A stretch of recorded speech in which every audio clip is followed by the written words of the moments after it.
What's up guys? Test drive naman natin ngayon yung capability ng 4x2 Ford Ranger Sport. Meron itong apat na option na driving modes. Yung normal, eco, tow or hauling, tsaka yung slippery. So itong tinry natin is yung slippery. Grabe, ang sarap i-drive. Sa slippery mode, may mararamdaman kang nag-iba yung traction niya. Mas gumanda pa yung hatak niya. And napaka-easy lang yung mga uphill. Imagine kahit 4x2 lang siya, napaka-easy sa kanya na ganitong slight off-road. Napaka-useful yung nilagay na driving modes ng Ford dito. Paano pa kaya kung 4x4 yung Ford Ranger mo? Di talaga mag-enjoy ka sa off-road. Kaya kung may enough budget ka naman, go for 4x4 na. Kasi kung naka 4x4 ka, mas may enjoy mo yung trail. Lalo na kung mahilig ka mag-off-road. May peace of mind ka na hindi ka malulubak sa daan.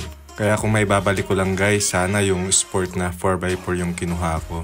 Nasa 100k lang naman yung difference ng 4x2 sa 4x4 na sport.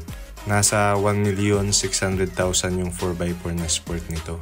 Napaka-smooth niya i-drive sa mga uphill. Kahit 2 liter lang ito, pero mas pinalakas ang makina nito kaysa dun sa previous na model. By the way guys, papunta kaming Lambingan Hills dito sa Tanay, Rizal.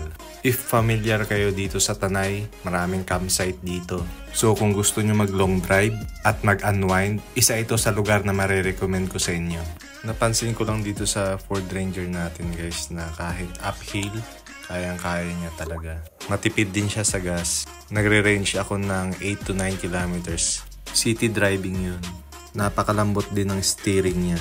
Pero once na mag-increase ka ng speed, magkakaroon ng bigat or feedback yung steering. So hindi mo feel na lose in control ka dun sa sasakyan mo.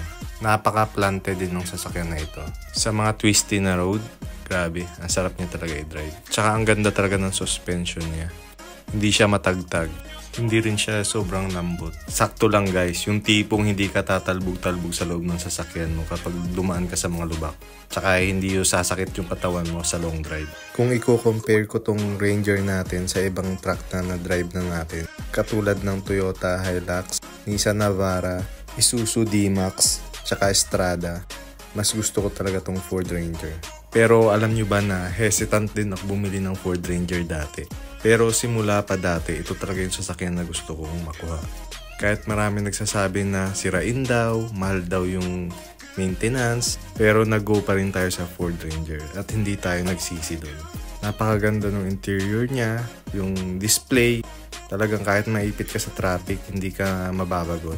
Napaka-comfortable, lifestyle truck talaga siya, yung pang all around. And magwa 1 year na siya next week. So next week may PMS kami. Tingnan natin kung magkano yung magagastos natin sa PMS nito. Nasa 8,000 kilometers pa lang ang natatakbo ni Tisoy. Plano ko hindi na muna magpa-change oil. Kasi itong next gen, naka-intelligent oil life monitoring siya. Itong Ranger natin, nasa 52% pa yung oil life monitoring niya. So meaning, pwede pa siya kahit hindi tayo mag-change oil. Kasi mag-change oil lang tayo pag nasa 5% na siya. Ibig sabihin, malaki na yung matitipid natin sa PMS nun. Unlike sa iba na kada 6 months or 10,000 kilometers, gamitin mo matindi yung sasakyan mo, kailangan mo mag-change oil.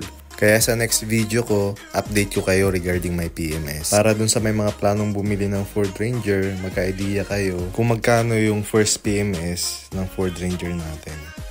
Nakarating din sa wakas. Thank you guys. Ride safe.